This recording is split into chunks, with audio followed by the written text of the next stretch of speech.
శ్రీ గణేశ శారదా గురుభ్యో నమః. భగవద్గీత యొక్క అర్థాన్ని తెలుసుకునే క్రమంలో మనం ఈరోజు 2వ శ్లోకాన్ని తెలుసుకుందాం. వసుదేవసుతం దేవం కంసచాణూరమర్దనం దేవకీ పరమానందం కృష్ణం వందే జగద్గురుం. 2వ శ్లోకం భగవద్గీతలో ఈ రకంగా ఉంది. అర్జున విషాద యుగంలో 2వ శ్లోకం సంజయుడు పలుకుతున్నాడు.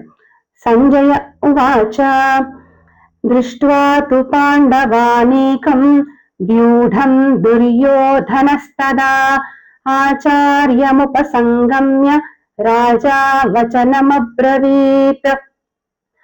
ముందుగా చెప్పుకున్నట్టు మనం ధృతరాష్ట్రునికి సంజయుడు కళ్ళకు కట్టినట్లుగా ప్రతి అంశం వివరించాలనే కోరిక మేరకు యుద్ధ రంగంలో ఏం జరుగుతుందో సంజయుడు చూసినట్టుగా చెప్తున్నాడు.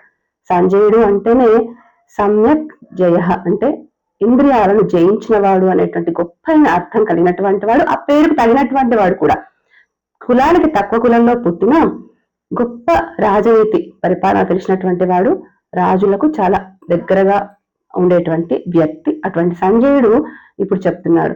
ఏం చెప్తున్నాడట అంటే దృష్ట్వాతు పాండవానీకం వ్యూఢం దుర్యోధనస్తదా.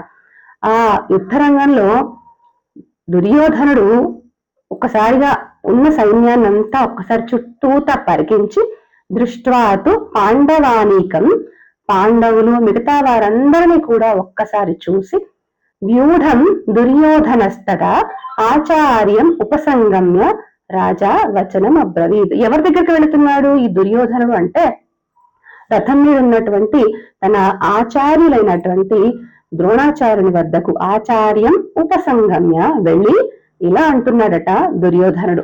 ఏం చెప్తున్నాడంటే చూడండి, ఒక్క రాజు తాను ఏం చెప్పాలనుకుంటున్నాడు అనేది గురువుగారి దగ్గరికి వెళ్ళి నమస్కరిస్తున్నట్టుగా కాకుండా ఒక హెచ్చరిక లాంటిది ఏదో చెప్పాలి అనే ఉద్దేశంతో వెళుతున్నాడు. మనం యుద్ధ రంగంలో చాలా రాజనీతి విషయాలు ఇక్కడ చాలా విషయాలు మనకు తెలుస్తూ ఉంటాయి. తర్వాత శ్లోకంలో దుర్యోధనుడు రాజుగా మరి ద్రోణాచార్యుల వారికి ఏం చెప్తున్నారో తెలుసుకుందాం. 3వ శ్లోకంలో పశ్యైతాం పాండుపుత్రాణాం ఆచార్య మహతీం చమోం వ్యూఢాం ద్రుపద పుత్రేణ తవ శిష్యేణ ధీమత.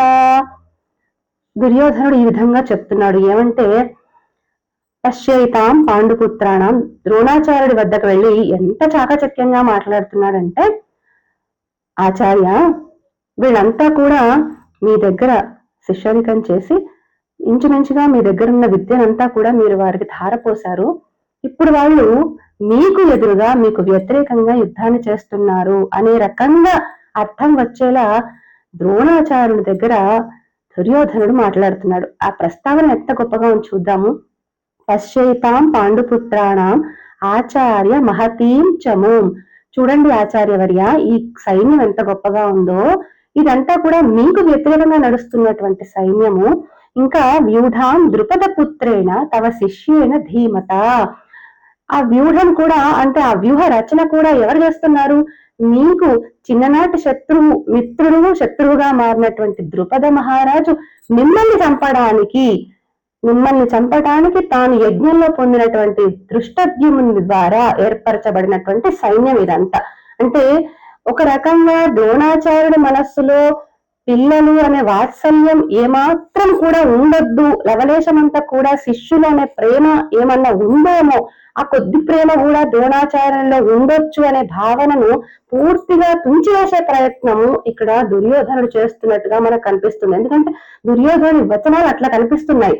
అక్కడ ఎదురుగా ఉన్నది మీ దగ్గర నేర్చుకున్నటువంటి వారే కదా, చూడండి మీకు ఎలా వ్యతిరేకంగా నిలబడ్డారో, మీకు ఎలా వ్యతిరేకంగా వారి సైన్యాన్ని రూపొందిస్తున్నారు అనేటువంటి ఒక రకమైన వ్యతిరేక భావజాలాన్ని దుర్యోధనుడు ఈ ద్రోణాచార్యుని మనస్సులో ప్రేరేపిస్తూ ఉన్నాడు. ఇటువంటి కుయుక్తులన్నీ మనకు ప్రతి శ్లోకంలో నెమ్మదిగా అర్థమవుతూ ఉంటాయి. ఈ రాజకీయంగా వేసేటువంటి యుక్తులన్నీ కూడా దుర్యోధనుడు ప్రయోగిస్తూ నెమ్మదిగా వెళుతూ ఉన్నాడు.